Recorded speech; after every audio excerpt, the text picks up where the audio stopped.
Staying in your comfort zone is the fastest way to stunt your growth. And not because it's inherently harmful, but because it limits you from becoming the person you want to be and sometimes even need to be. The person you're watching today wasn't always comfortable speaking to a camera, and definitely not in front of people at the bar.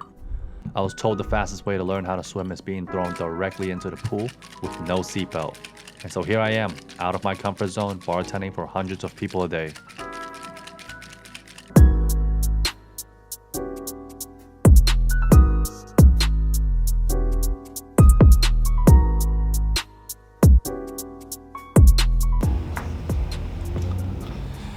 It's that time of the day again. I'll take you on another run with me to work.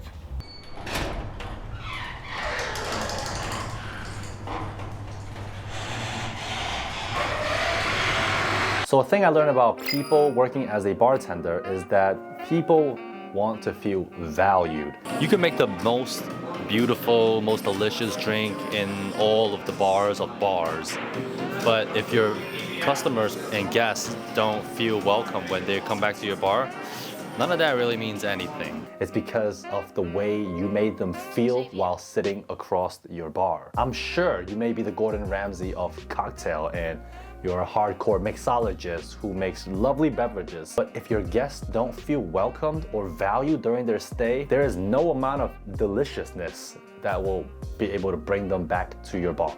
Hey, hi. You guys are looking for a pool table.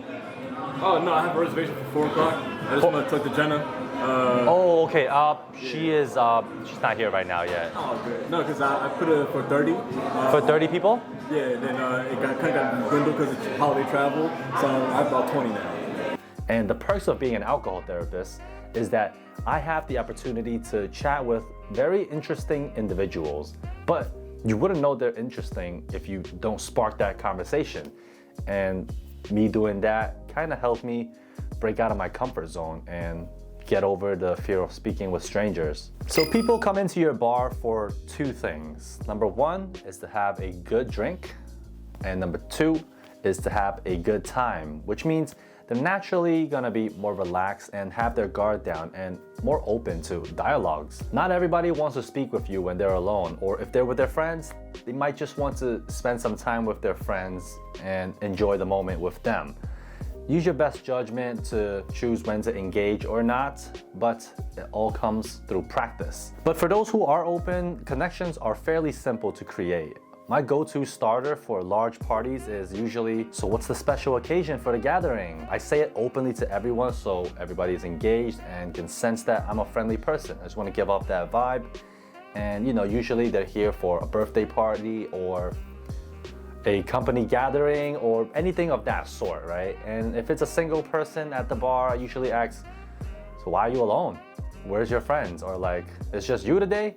And depending on their answer, you kind of feel if they want to talk to you or not. Are they smiling, or are they giving you just one word replies? Yeah, it's just me.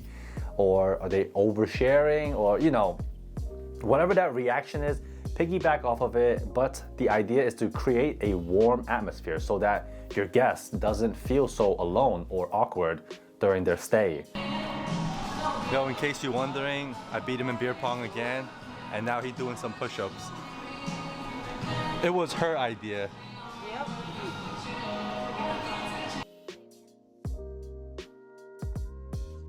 You see, over the past 2 years of working behind the bar, I've kind of built a spider web of connections with our local industry workers just by being authentic and making, again, my guests feel welcomed. You'll soon realize that many people who work around the area, they also want to be your friend. You can hook it up. That's kind of what I do, right? Like if I know you and you're friendly and we have something going on, yeah, I can get you a beer. That's no problem, right?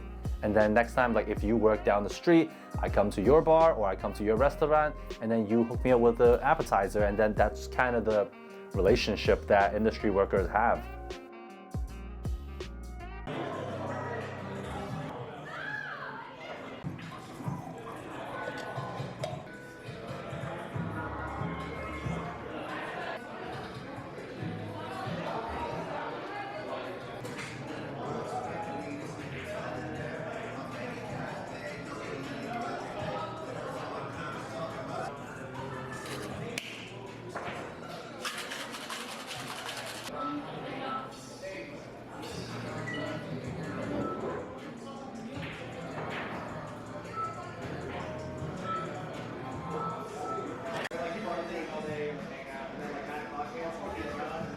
So obviously we work at a bar. There's a lot of people that comes here as date spots, right?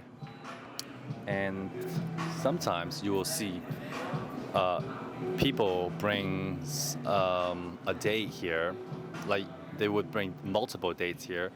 Like sometimes you would see this guy brings girl A last week, and then this week he brings girl B, and then we're like, wait a minute.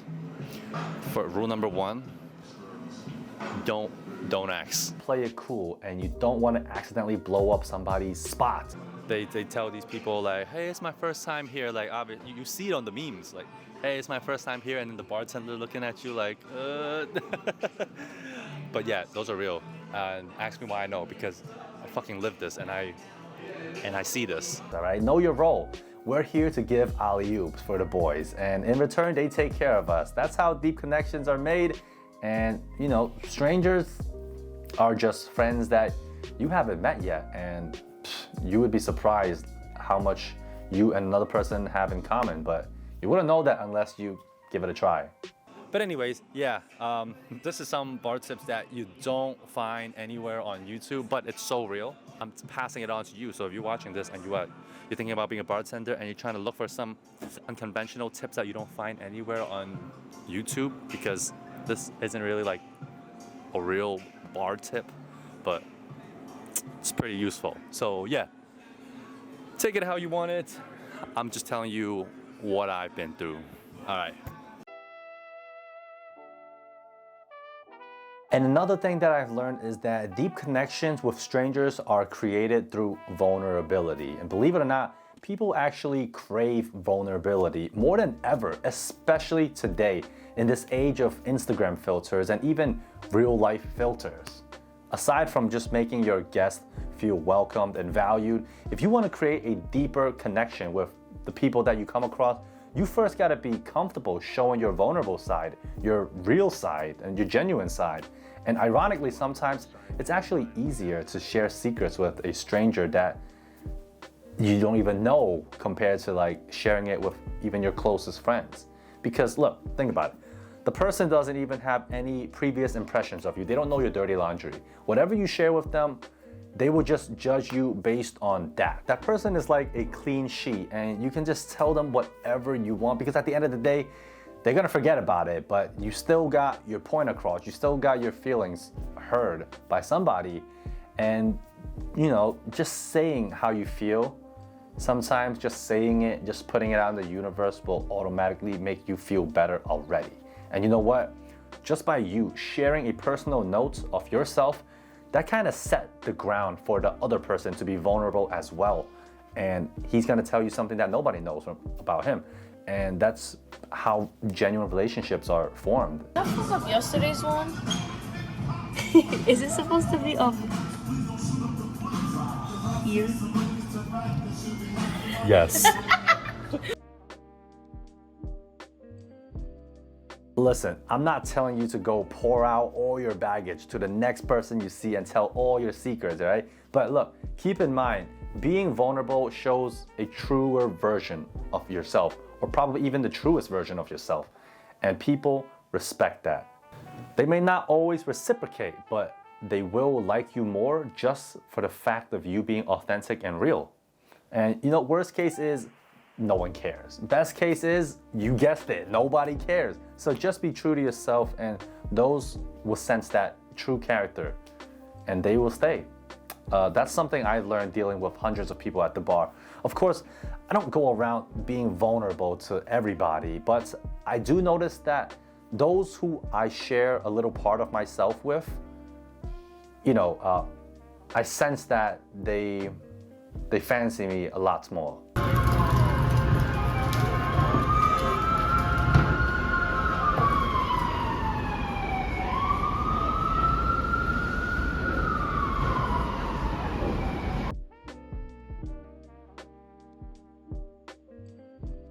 Genuinely being interested in people comes a long way. So, you know, if you're into creating more meaningful relationships and you want to become a better version of yourself, then I highly recommend you check out one of my favorite books, How to Win and Influence Friends by Dale Carnegie. Actually, I still have a, let me go actually have this book, right? So this is the book that kind of taught me how to get out of my comfort zone. It's a timeless piece. Every entrepreneur and self-help person who wants to go through that journey should consider picking up a copy of this book. And you bet I did link it down below in the description as always if you want to pick it up on Amazon. I will get a commission off of that, just, because, buy me coffee, right? I'm letting you know. So you've been bartending in Nomad for how many years? About a year now. What is one thing you learned about people as a bartender? Everyone's different. Everyone has their own personality. You can't knock someone if, they come in and they look like they're having a bad day. Maybe that person's going through something deeper than you know. It's not always a bad person, is what I mean to say. What is the best part of the job? The best part of the job for me is honestly making the drinks, passing them out, watching them enjoy it, maybe ask for another one, take a picture. Just all the compliment part about it, and just getting to know people and, meeting new people, new vibes, new experience, new personalities. It gives me, an alter ego when I bartend and, for myself.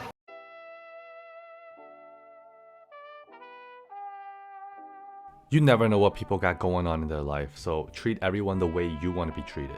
This lesson is like gold in hospitality, and honestly, in life too. People come to your bar with all sorts of hidden stories, hidden struggles, and some are celebrating while others are trying to forget. The key is empathy. It's understanding that the person in front of you might be having the best or worst day of their life. So when you serve with kindness, a listening ear, and a bit of patience, you're not just serving drinks, you're offering a moment of comfort, a break from whatever it is that they're going through. And this approach also teaches you about the power of a small gesture. A kind word, a genuine smile, or just a moment of undivided attention can turn somebody's day completely around. And you start to realize that these little things aren't so little after all. And here's the thing, this kind of treatment often comes back around. When you give respect, you gain respect. Your guests remember the kindness and often return it. And not just in tips, but in loyalty and trust as well. So whether it's behind the bar or out in the real world, treating everyone with the same respect and kindness you want yourself to be treated isn't just good manners, it's a way to make a real difference, one person at a time.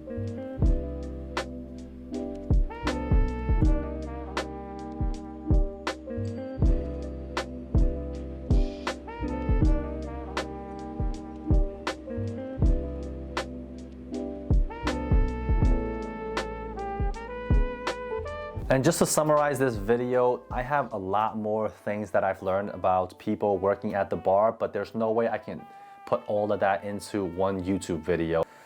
I don't know how many times I repeated in this video, but definitely the best part of working at a bar is the connections that you meet and the self-growth that comes with putting yourself in front of hundreds of people, and even kind of humbles you because you're cleaning other people's cups. You're cleaning other people's dishes, and if people throw up, you're picking it up, if whatever. Basically, if you're working at a bar and you don't have a bar back, well, guess what? You're doing all of it. Obviously, if you're working in a upper class bar, you don't need to do with most of the little tedious things, but it builds character and it's only up from there. So that's all I have for this video. Thank you guys so much for watching. You guys already know what to do if you enjoyed this video.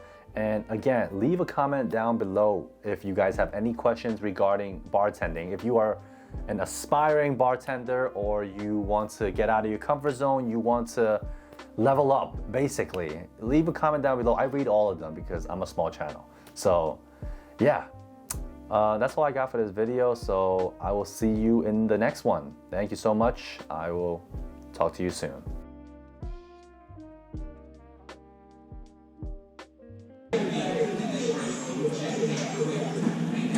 Oh.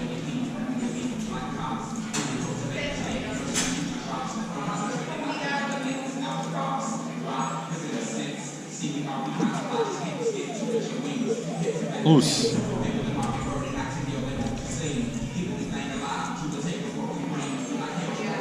Wow, last one.